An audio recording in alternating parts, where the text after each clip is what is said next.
Mi esposo pagó miles de dólares para transformar el rostro de su amante en el mío, solo para robarme la vida mientras yo dormía a su lado en nuestro lujoso penthouse. Hola, mi hermosa familia. Qué alegría tan inmensa es poder saludarlos en este día bendecido. Antes de comenzar con esta historia que les hará estremecer el alma, quiero dedicar unas palabras de luz a todas esas guerreras que me escuchan. Que el Todopoderoso, en su infinita misericordia, envuelva a cada mujer que me escucha con un escudo inquebrantable de protección y sabiduría.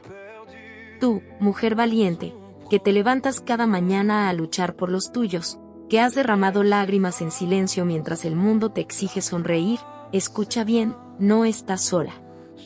Que las manos de los ángeles guíen tus pasos y que ninguna lengua que se levante contra ti prospere. Que tu hogar sea un refugio de paz y que aquel que intente dañarte se encuentre con la justicia divina antes de dar el primer paso. Bendigo tu entrada y tu salida, bendigo tus manos que trabajan y tu corazón que ama sin medidas.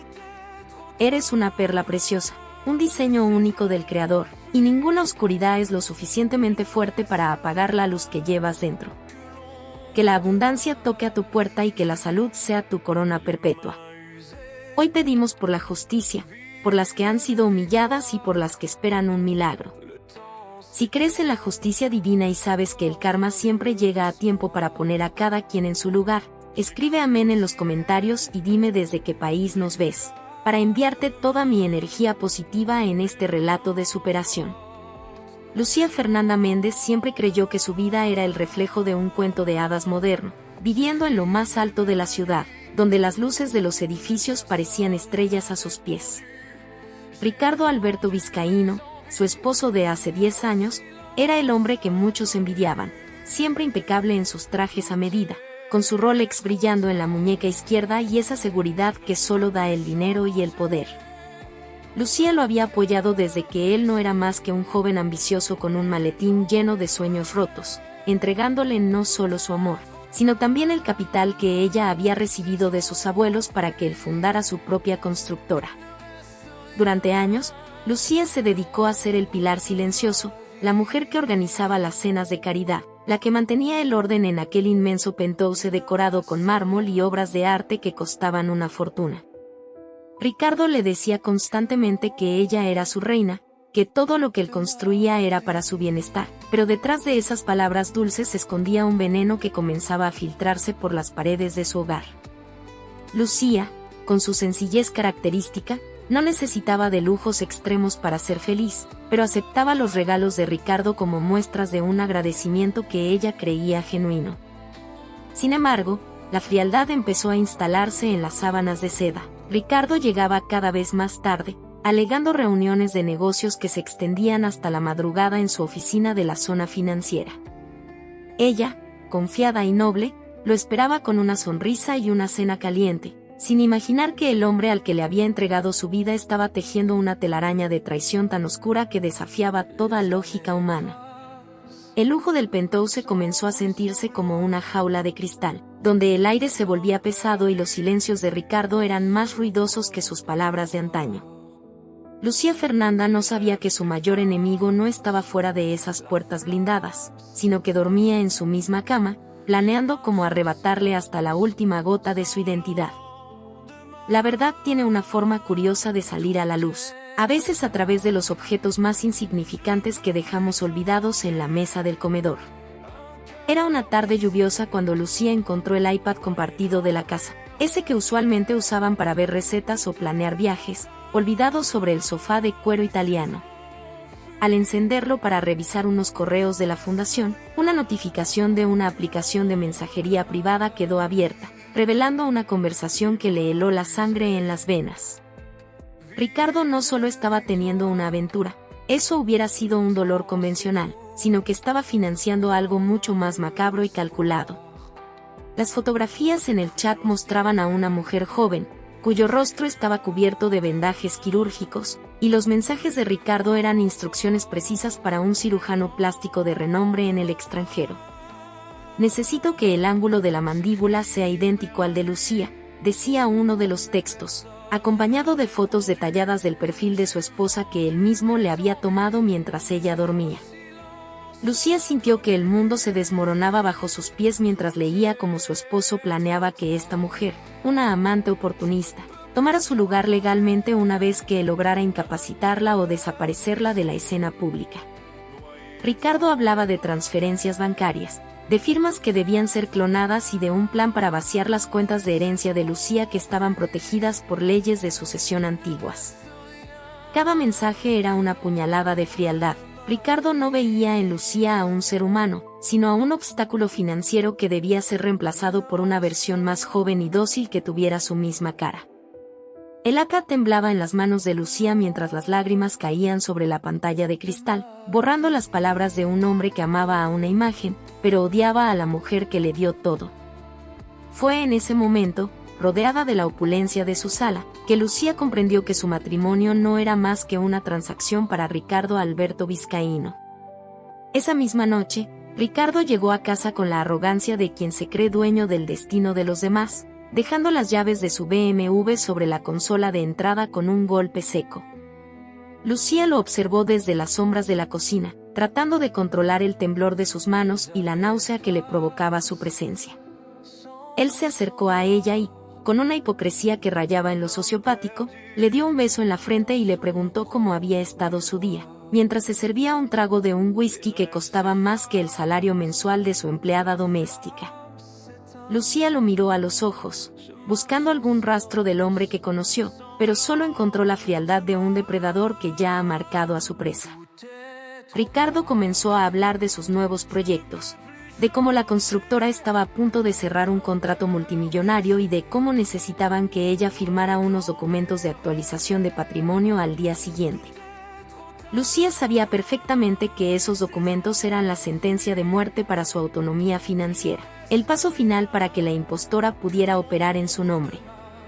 Ricardo la abrazó por la espalda, susurrándole que pronto harían un viaje largo para descansar, un viaje del cual, según los mensajes del iPad, ella nunca regresaría de la misma forma. El desprecio que él sentía por la mujer que lo ayudó a crecer era evidente en la forma en que minimizaba sus opiniones y cómo, sutilmente, empezaba a sugerir que ella estaba olvidando cosas, sembrando la duda de su salud mental. Ricardo Alberto Vizcaíno se sentía invencible en su penthouse, rodeado de sus marcas de lujo y sus planes perfectos, sin sospechar que Lucía ya no era la mujer sumisa que él creía conocer. La humillación de ser reemplazada por una copia física despertó en ella una fuerza ancestral, una determinación de acero que solo las mujeres que han tocado el fondo del engaño pueden conocer. Lo que Ricardo Alberto Vizcaíno nunca se molestó en investigar, cegado por su propio ego y su ambición desmedida, era el verdadero origen de la constructora que él creía haber levantado solo. Lucía Fernanda Méndez no solo le había dado el capital inicial, ella era, por derecho de sangre y testamento, la dueña del terreno donde se construyó el edificio de lujo más importante de la ciudad y accionista mayoritaria de la sociedad matriz. Sus abuelos, empresarios de la vieja escuela que siempre sospecharon de la excesiva ambición de Ricardo, habían blindado la herencia de Lucía con cláusulas que solo se activaban en caso de intento de fraude o disolución conyugal malintencionada. Lucía siempre mantuvo este detalle en un perfil bajo, queriendo que su esposo se sintiera el capitán del barco, pero ahora esa información era su arma más poderosa. Mientras Ricardo dormía plácidamente, soñando con su nueva vida junto a su copia de quirófano, Lucía se puso en contacto con el bufete de abogados que custodiaba el fideicomiso de su familia. No era solo cuestión de dinero, era una cuestión de dignidad y de justicia ante una traición que sobrepasaba los límites de la maldad humana. Ella descubrió que Ricardo había estado desviando fondos de la empresa para pagar los lujos de su amante y las cirugías, dejando a la constructora en una posición vulnerable que solo ella podía salvar o hundir definitivamente. Con cada documento que revisaba digitalmente esa noche, la imagen del esposo abnegado se borraba para dar paso a la de un estafador emocional y financiero. Lucía preparó su propia jugada, una que no requería de bisturís ni de mentiras, sino de la fría y contundente verdad legal que Ricardo había ignorado por subestimar la inteligencia de la mujer que tenía al lado. El penthouse, que alguna vez fue su nido de amor, se convertía ahora en el tablero de ajedrez donde Lucía daría el primer movimiento para recuperar no solo sus bienes, sino su propia existencia. El día de la supuesta firma de los documentos llegó, y el aire en la oficina privada de Ricardo se podía cortar con un cuchillo. Él estaba radiante, seguro de que ese sería el día en que finalmente tendría el control total. Mandó a traer un café especial y le entregó a Lucía una pluma estilográfica de oro, instándola a firmar los papeles que, según él, asegurarían el futuro de ambos. Lucía tomó la pluma, miró el papel y luego miró a Ricardo, quien le sonreía con una calidez fingida que le revolvió el estómago. Antes de firmar, Ricardo, me gustaría que conocieras a mis invitados, dijo ella con una voz tan firme y calmada que el hombre se quedó paralizado por un segundo. En ese momento, la puerta de la oficina se abrió y entraron los auditores principales de la junta directiva y el abogado principal del fideicomiso Méndez, seguidos por un oficial de justicia. La cara de Ricardo pasó del triunfo a una palidez mortal cuando Lucía puso sobre el escritorio no los documentos firmados, sino las capturas de pantalla del iPad y el registro detallado de los desvíos de fondos para la amante. Lucía le explicó, frente a los testigos, que desde ese momento él quedaba destituido de cualquier cargo operativo en la constructora por violar las cláusulas de moralidad y transparencia del contrato de socios. Ricardo intentó gritar, intentó usar su carisma para manipular la situación, pero las pruebas eran irrefutables y el poder de Lucía emanaba de cada palabra que pronunciaba. No solo estaba perdiendo la empresa, estaba perdiendo el acceso a la fortuna que tanto había codiciado y el penthouse que tanto presumía ante sus socios. Lucía lo miró con una mezcla de lástima y justicia, dándose cuenta de que el hombre frente a ella era pequeño, vacío y carente de cualquier rastro de decencia. La justicia divina estaba empezando a actuar, y esto era solo el comienzo del resurgimiento glorioso de una mujer que decidió no ser una víctima, sino la dueña de su propio destino. La oficina, que antes era el santuario de la arrogancia de Ricardo, se convirtió en su propia celda de humillación. Al verse acorralado, el hombre que siempre se jactaba de su control intentó levantarse y arrebatarle los documentos al abogado, pero el oficial de justicia le impidió el paso con una firmeza que lo dejó paralizado. Lucía lo observaba desde su silla, no con odio, sino con la serenidad de quien finalmente ha soltado una carga pesada. Ricardo empezó a balbucear excusas, diciendo que todo era un malentendido, que las cirugías eran para un proyecto secreto de marketing, pero nadie en la sala le creyó. Sus socios, hombres que él consideraba sus aliados incondicionales, bajaron la mirada o se alejaron de él, reconociendo que el barco de Ricardo Alberto Vizcaíno se estaba hundiendo y que la verdadera capitana siempre había sido la mujer a la que él intentó borrar. En un arrebato de desesperación, Ricardo miró a Lucía y, con una voz cargada de veneno, le gritó que ella no era nada sin él, que el mundo la vería como una loca despechada. Sin embargo, sus palabras rebotaban en las paredes de cristal sin causar efecto alguno. Lucía se levantó lentamente, ajustó su saco con elegancia y le informó que su acceso al penthouse había sido revocado en ese preciso instante. Sus pertenencias ya estaban siendo empacadas en maletas de lona, lejos de las marcas de lujo que tanto amaba. El Rolex que llevaba en su muñeca, un regalo que él se había hecho con el dinero desviado de Lucía, parecía pesarle más que nunca, recordándole que todo lo que poseía era una ilusión construida sobre el robo y el engaño. El villano, despojado de su máscara de éxito, quedó solo en medio de la oficina, mientras el equipo legal procedía a sellar sus cuentas personales por orden judicial. La caída había comenzado, y el estruendo de su fracaso se escucharía en todos los rincones de la alta sociedad que tanto se esmeró en impresionar. Ricardo salió del edificio de la constructora caminando como un hombre que ha perdido el alma. Ya no había chofer esperándolo, pues el BMW estaba a nombre de la empresa y la orden de inmovilización ya había sido ejecutada. Tuvo que caminar por las mismas calles que antes recorría en vehículos de alta gama, sintiendo el peso de las miradas de aquellos que sabían quién era él. Desesperado, intentó llamar a su amante, la mujer por la que había planeado destruir a Lucía, pero el teléfono mandaba directamente al buzón de voz. No sabía que Lucía, con una inteligencia superior, ya se había encargado de informarle a la amante que los fondos para sus cirugías y su vida de lujos habían sido cortados de raíz. Al llegar al penthouse, el portero, que por años lo saludó con reverencia, le impidió el paso con una frialdad absoluta. Las llaves digitales de Ricardo habían sido desactivadas y su nombre ya no figuraba en la lista de residentes. Solo le entregaron 2 maletas viejas que Lucía había permitido que se llevara, llenas de ropa que ahora le quedaba grande ante la derrota.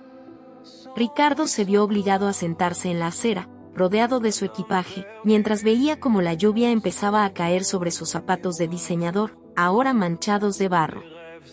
El hombre que despreció a la mujer que lo ayudó a crecer se encontraba ahora mendigando atención de aquellos que antes despreciaba con su mirada. La justicia divina no solo le quitó el dinero, sino que le arrebató el respeto que él creía haber comprado con su fortuna mala vida. En ese momento, comprendió que sin el respaldo de Lucía, él no era más que un hombre común con un corazón vacío, destinado a enfrentar las consecuencias de su propia ambición desmedida. Mientras Ricardo enfrentaba la tormenta en la calle, Lucía Fernanda Méndez regresó al Penthouse, pero no para quedarse en el pasado, sino para limpiar las energías de lo que alguna vez fue su prisión. Se deshizo de cada mueble que Ricardo había elegido, de cada adorno que representaba la opulencia vacía que él tanto amaba. Decidió transformar el Penthouse en la sede de una fundación para mujeres víctimas de violencia económica, utilizando su verdadera posición como accionista mayoritaria para financiar proyectos que empoderaran a otras guerreras. Lucía no buscó venganza física, no necesitó gritar ni suplicar. Su gloria residía en su capacidad de transformar el dolor en un propósito de vida. Empezó a recibir llamadas de los medios de comunicación y de otras empresas que querían asociarse con ella, reconociendo ahora su agudeza para los negocios que antes estaba eclipsada por la sombra de su esposo. Su rostro, el mismo que Ricardo quiso copiar para otra, ahora brillaba con una luz auténtica, una belleza que no se compra en quirófanos porque nace de la integridad y la resiliencia. Lucía se rodeó de personas que la valoraban por su esencia, no por su apellido o su cuenta bancaria, y cada mañana agradecía al universo por haberle permitido ver la verdad antes de que fuera demasiado tarde.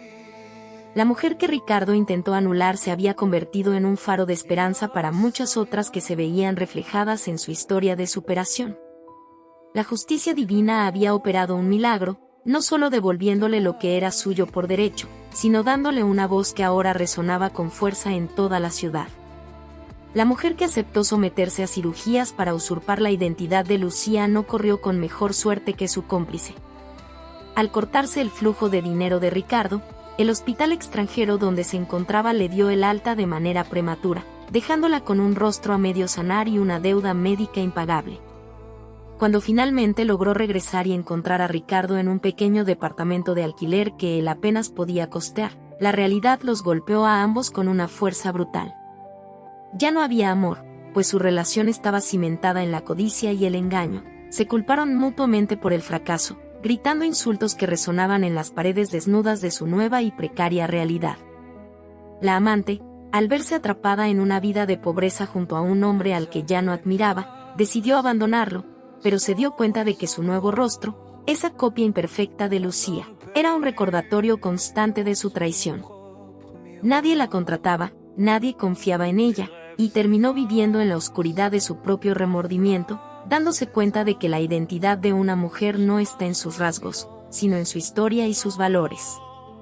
Ricardo, por su parte, intentó iniciar nuevos negocios, pero su nombre estaba manchado de tal manera que ninguna puerta se abría para él. El karma los había unido en la ambición y ahora los separaba en la miseria, demostrando que aquello que se construye sobre el sufrimiento ajeno está condenado a desmoronarse tarde o temprano.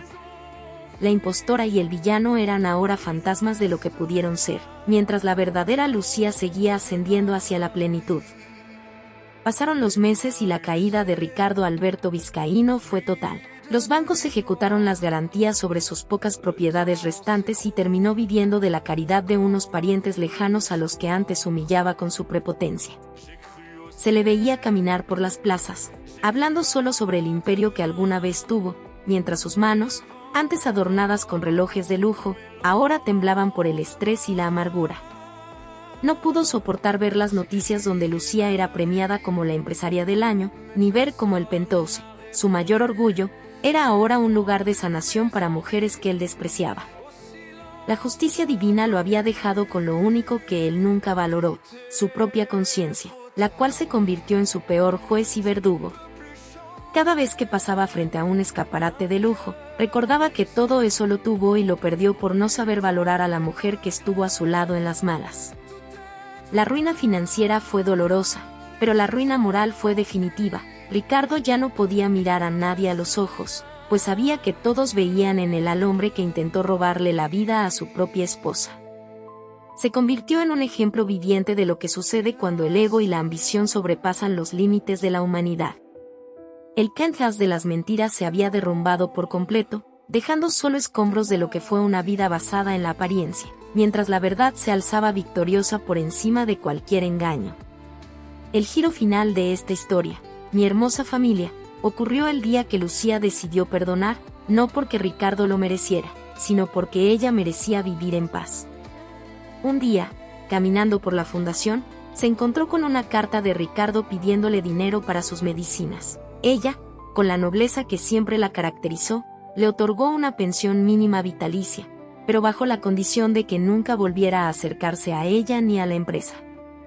Fue el golpe final a su orgullo, vivir de la migaja de la mujer que intentó destruir. Esta historia nos enseña que el karma no siempre llega con fuego y azufre, a veces llega con el frío silencio de la soledad y la pérdida de todo lo que uno creía importante. Ricardo lo perdió todo porque nunca entendió que la verdadera riqueza es la lealtad y el amor sincero. Lucía, en cambio, floreció porque su corazón siempre fue puro. Mi hermosa familia. Qué enseñanza tan profunda nos deja este relato. Nunca permitan que nadie les apague su luz, ni que les haga creer que son reemplazables. Ustedes son únicas, valiosas y están protegidas por una fuerza superior que no duerme. Que esta historia sea un escudo para sus corazones y un recordatorio de que la justicia divina siempre llega, a veces tarda, pero nunca olvida. Me despido de ustedes con el alma llena de esperanza, pidiendo al cielo que las colme de bendiciones, que sus mesas nunca falte el pan y que en sus hogares siempre reine la armonía. Que el camino que recorran esté libre de piedras y que cada lágrima que hayan derramado se convierta en una perla de sabiduría. Las amo con todo mi corazón, mis guerreras. No olviden escribir amén si creen que el mal nunca vence al bien. Nos vemos en la próxima historia de verdad y justicia. Que el Todopoderoso las guarde siempre.